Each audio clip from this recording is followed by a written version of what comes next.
Bonjour. Tout d'abord, je voudrais vous remercier pour tous les messages et commentaires que vous nous avez envoyés sur notre page Facebook, LinkedIn, Instagram ou encore sur notre page YouTube.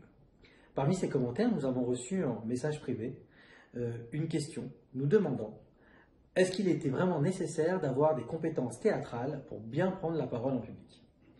Vous vous doutez que ma première réponse sera de vous dire que forcément, il ne faut pas être un bon comédien pour prendre la parole en public. En effet, il y a 3 choses à savoir lorsqu'on doit prendre la parole en public. La première de ces choses-là, c'est pourquoi est-ce que vous voulez prendre la parole en public et surtout, quelles sont vos attentes? Qu'est-ce qui vous engage dans cette prise de parole? La deuxième des choses, qui pour nous est très importante, c'est quelle est la posture que vous devez adopter. Et cette posture va varier en fonction de votre temps d'intervention, en fonction de votre auditoire. Est-ce que vous avez des collaborateurs? Est-ce que vous avez des clients en face de vous? Ou même votre supérieur hiérarchique? Et enfin, quelle est la connexion que vous allez créer avec votre auditoire? Et pour ça, j'aimerais vous donner une petite phrase que Louis de Funès avait l'habitude de dire. Le public, c'est une seule et unique personne.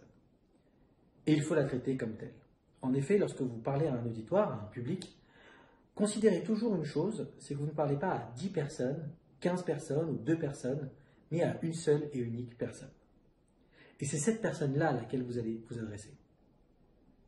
Et si vous arrivez à créer une connexion avec l'entité publique, l'entité auditoire, vous arriverez à créer une connexion avec chacun des membres de ce public et de cet auditoire.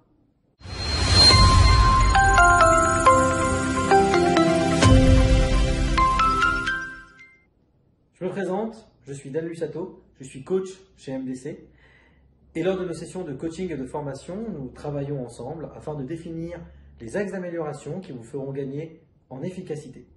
Je vous encourage à commenter, à nous envoyer des messages sur nos différentes pages Facebook, LinkedIn, Instagram ou encore YouTube pour définir quel sera le sujet de notre prochaine vidéo.